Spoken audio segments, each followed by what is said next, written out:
নমস্কার বন্ধুরা, শুভ সকাল। আমার সকল বন্ধুদের জানাই স্বাগত। আশা করি আপনারা সকলেই ভালো আছেন, সুস্থ আছেন। আমিও ভালো আছি, আমার পরিবারের সকলেই ভালো আছে, সুস্থ আছে। সকালবেলা এই যে এক ঝুড়ি শাক নিয়ে বসে পড়েছি। যা গরম পড়েছে, 1 মিনিটও আর দেরি করছে না, সকাল সকাল দুপুরে রান্নাটা করে নিচ্ছি। আজকে একটা নতুন রেসিপি বানাবো, তাই জন্য আলুগুলোকে ছাড়িয়ে দুভাগ করে মাঝখান থেকে আলুগুলোকে কুড়ে নিয়েছি। কুড়ে নিয়ে এই যে এদিকে মুসুর ডাল ভিজিয়ে রেখেছিলাম, সেটা বেটে নিয়েছি। তার সাথে পেঁয়াজও কেটে নিয়েছি। সবজিটা গ্রেভি করার জন্য এই যে এদিকে টমেটো কেটে নিয়েছি, টমেটোর সাথে পেঁয়াজ আর কাজু কিশমিশ নিয়ে নিয়েছি। এদিকে কড়াটাকে বসিয়ে দিয়ে এই যে কড়াতে তেল দিয়ে দিয়েছি, তেল দিয়ে তেলটাকে গরম করে নিচ্ছি। আর তেলটা গরম করে নিয়ে কেটে রাখা টমেটোটা তুলে দেবো।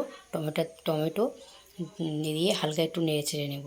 নেড়ে চেড়ে নিয়ে যাতে টমেটোটা হালকা একটু গলে যায়, সেরকমভাবে একটু নেড়ে চেড়ে ভেজে নিচ্ছি। সাথে দুটো কাঁচা লঙ্কাও দিয়ে দিচ্ছি, 2-4টে। টমেটো আর কাঁচা লঙ্কাটা হালকা নরম মতো হয়ে গেছে, তার সাথে কুচিয়ে রাখা আদাটাও দিয়ে দিলাম। আজকে রসুন দেবো না, আদা দিয়ে রান্না করব, রসুনটা ছাড়া করব। আর এই যে সাথে কাজু আর কিশমিশ দিয়ে দিলাম। কাজু কিশমিশটাকে দিয়ে ভালো করে নেড়ে চেড়ে নিয়ে এই যে এদিকে মশলা, জিরে গুঁড়ো, ধনে গুঁড়ো, হলুদ গুঁড়ো দিয়ে ভালো করে আর লঙ্কা গুঁড়ো দিয়ে ভালো করে নেড়ে চেড়ে কষিয়ে নিচ্ছি। আর এটাকে কষিয়ে ভালো একটু ভেজে নেব।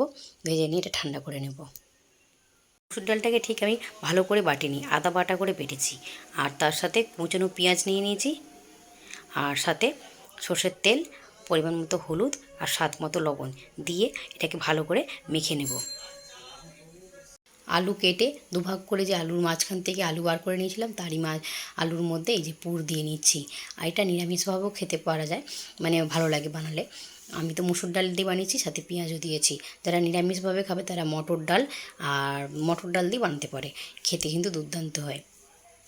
মানে ডাল আলুর একটা আলাদা স্বাদ, ভিন্ন স্বাদ। এক এক করে সব কটা আলুতেই পুর দিয়ে নিয়েছি। এক থালাতে হয়নি বলে আমি আবার একটা প্লেটের মধ্যে করে ভরে নিয়েছি। মানে প্লেট আর থালার মধ্যে পুরো একদম পুর ভরা হয়ে গেছে। এদিকে কড়া বসিয়ে দিয়ে তেল গরম করে নিয়েছি। তেল কিন্তু অল্প করেই দিয়েছি, বেশি দিইনি। গরম করে নিয়ে এই যে ডালের পুরটা দিয়েছিলাম না আলুর মধ্যে, সেই আলুগুলোই তুলে দিচ্ছি। তুলে দিয়ে এক এক করে ভেজে নিচ্ছি। এটাকে একটু ঢেকে ভাজবো, আমার একবারে তো হবে না, দুবার ধরে ভেজে নেব। এই যে 2-4 মিনিট মতো ঢেকে রেখেছিলাম। আর ডালটা কি সুন্দর সেদ্ধ মতো হয়ে গেছে। আমি খুন্তি দিয়ে কিন্তু উপরটা দেখলাম কিচ্ছু হয়নি, তো এইগুলো উল্টে পাল্টে আবার ভেজে নেব। একদম পুরো ডিমের মতো আকৃতি হয়েছে, এক পাশটা সাদা এক পাশটা হলুদ, তাই তো। এটাকে ভালো করে ভেজে নেব। আর এইভাবে ঢেকে ভাজলে কি আলুগুলোও সেদ্ধ হয়ে যায়, ডালটাও সেট হয়ে যায় আলুর মধ্যে। এই যে এবার ভাজা হয়ে গেছে, তুলে নিচ্ছি। ডালের পুর ভরা আলু দুবার ধরে ভেজে নিয়েছি, ভেজে তুলে নিয়েছি। তুলে নিয়ে ওই কড়াতে আরও একটু তেল দিয়ে দিয়েছি। তেল দিয়ে তেলটা গরম করে নিয়েছি। গরম করে নিয়ে লবঙ্গ, এলাচ, দারচিনি দিয়ে দিয়েছি। দিয়ে আর এই যে শুকনো লঙ্কা দুটো দিয়ে দিয়েছি, সাথে জিরে ফোড়ন দিয়েছি। জিরের ফ্লেভারটা আমার ভীষণই ভালো লাগে। সাথে কুচনো পেঁয়াজটাকেও তুলে দিলাম। পেঁয়াজটাকে ভেজে নিয়েছি। পেঁয়াজটা ভেজে নেওয়ার পর এদিকে যে মশলা দিয়ে টমেটো, কাঁচা লঙ্কা, কাজু কিশমিশ দিয়ে একটা ভাজা করেছিলাম, সেটা ঠান্ডা করে নিয়েছি। ঠান্ডা করে নিয়ে পেস্ট করে নিয়েছি। পেস্ট করে নেওয়ার পর সেটাকে তুলে দিলাম। তুলে দিয়ে ভালো করে কষিয়ে নিচ্ছি তেল ছেড়ে আসা পর্যন্ত। এতে 2-3 বার জল দিয়ে দিয়ে ভালো করে আমি কষিয়েছি। কষিয়ে নিয়ে এতে পরিমাণ মতো জল দিয়ে দেবো, ঝোলও ফুটে আসা পর্যন্ত। ঝোলটা ফুটে উঠলে ডালের পুর দিয়ে আলুটাকে তুলে দেবো। এই যে এটা রান্না করতে বেশিক্ষণ টাইম লাগবে না, কারণ হচ্ছে আমি এটা মানে ডালের পুর আলুটাকে ভালো করে ভেজে নিয়েছিলাম 2-3 মিনিট ঢেকে ঢেকে। ঢাকনা দিয়ে এদিকে ঝোলটা বসিয়ে দিয়েছি। গ্যাসের ফ্লেমটা লো করে দিয়ে 3-4 মিনিট পর নামিয়ে নেব।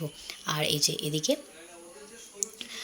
ফ্রাই প্যানেতে আমি আলু ভাজা বসিয়ে দিয়েছিলাম। যে আলুগুলো বার করেছিলাম না আলু থেকে, সেই আলুগুলোকে ভাজা করে নিলাম। তারপর এই যে শুকনো লঙ্কা আর পেঁয়াজ দিয়ে এটাকে হালকা ভাজা ভাজা করে নিচ্ছি। আর কালকে রাত্রি বান্ধবী দিয়ে গেছিলো শাকটা তুলে, তো সকালবেলায় তো দেখালাম আপনাদেরকে যে ওটা ভাজা মানে বাছার জন্য বার করে নিয়েছি। সেটাকে ভালো করে বেছে ধুয়ে কেটে নিয়েছি। আর এই কেটে নিয়ে এই যে ভাজতে তুলে দিলাম। এই শাকটা কিন্তু খেতে ভীষণই ভালো লাগে। এই যে ঢাকনাটা খুলে নিচ্ছি। ডালের পুর ভরা আলুর ঝোল আমার হয়ে গেছে। মানে আলু ডাল তো আমরা রোজই খাই, তো এটা একটা ভিন্ন স্বাদের রেসিপি। মনে হলো, ভাবলাম আপনাদের সঙ্গে একটু শেয়ার করি। খেতে কিন্তু দুর্দান্ত হয়। সামান্য পরিমাণ গরম মশলা দিলাম, যেহেতু গোটা গরম মশলা দিয়েছিলাম তাই দিয়ে 1 মিনিট মতো ঢেকে রেখে এটাকে নামিয়ে নেব। খেতে কিন্তু দুর্দান্ত হয়েছিল বন্ধুরা। এদিকে আমার শাক ভাজাটাও হয়ে গেছে।